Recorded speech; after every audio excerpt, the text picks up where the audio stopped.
Everybody, welcome back to the channel. We are continuing our read-through of Robert Jordan's The Wheel of Time, book number 1, The Eye of the World, and we come up to chapter 2, entitled Strangers. And here in Edmondsfield, between the two rivers, if you've been following along, I'm committing it to memory, it's the two rivers.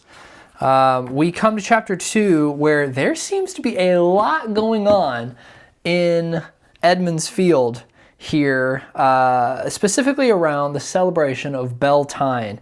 Chapter 2, Rand and Matt, like I said last video, last chapter, they were roped into doing some chores, unloading Rand's father's wagon, amongst other things.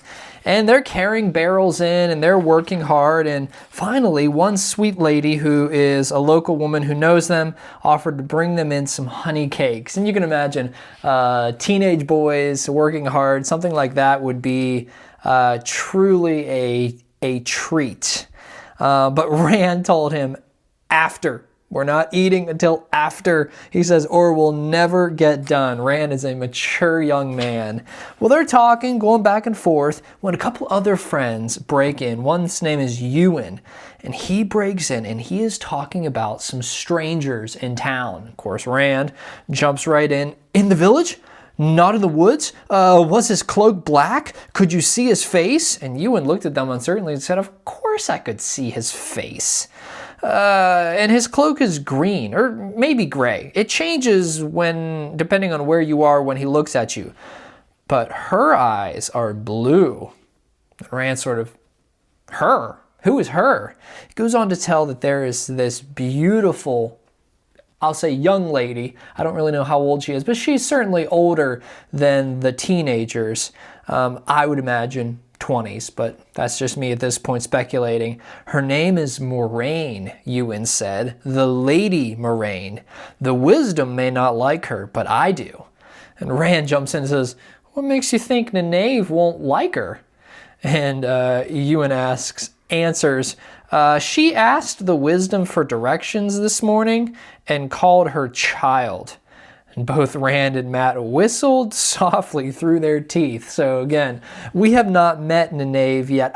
We might have briefly, but she is young. She is very young to be the wisdom, this position in town of importance.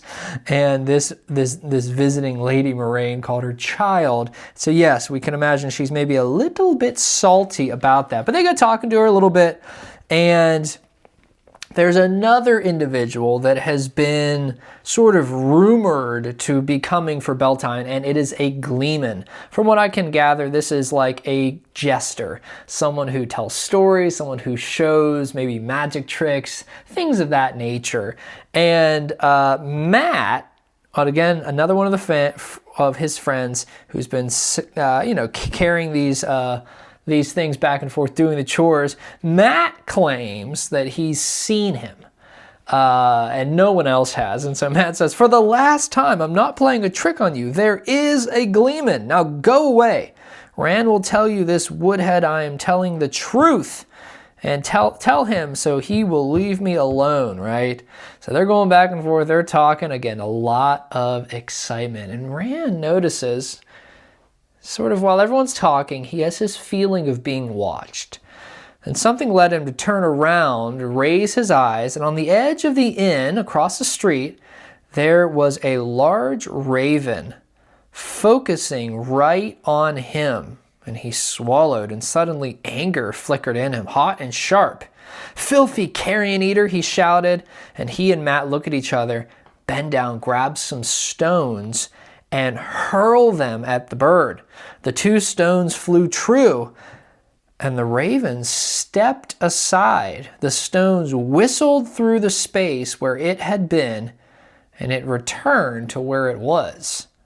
Rand looks at the bird and asks, did you ever see a raven do that? When a voice from behind him responds, a vile bird, to be mistrusted in the best of times. They turn around, and Rand's gaze falls on the woman who had spoken. And it does not take him very long to recognize that this woman had to be the Lady Moraine. She was everything that Matt and Ewan had said, everything and more. And she must be very, very beautiful. and distinguished and official looking, especially for these farmers. Good morning, mistress. Lady Moraine, Rand said, his face growing hot. She responds, you know my name, she said delightfully, but you must call me Moraine, not lady. And what are your names? They introduce themselves. They go back and forth. Rand eventually asks, Lady, I mean Moraine, why have you come to Edmund's Field? I'm not being rude, but what brings you here? She answers, I'm a student of history. I collect old stories, and your area here of the two rivers has always interested me. He says, the two rivers? Why would this place of the entire world interest you? She says, as the wheel of time turns, places wear many names, men wear many names, many faces. We can only watch, study, and hope. She goes on to say, we'll talk later, but if you boys are up for it, I could use your help. She gives each of them a coin and says, this is payment for the tasks and the chores that I may have and need for you to do. She excused herself and walked away. Ewan bursts out, a silver penny? She gave me a whole silver penny. Think of everything I could buy if the peddler comes. Rand asks, wonder what kind of chores she has for us to do for giving us this much money. They agree not to spend the money until they find out a little bit more. Again, very wise. But as the chapter ends, they hear a kerfuffle outside, and not the gleeman, but the peddler, who had been also rumored to have been coming around this time, had come at last. Strangers, a gleeman, fireworks, and a peddler.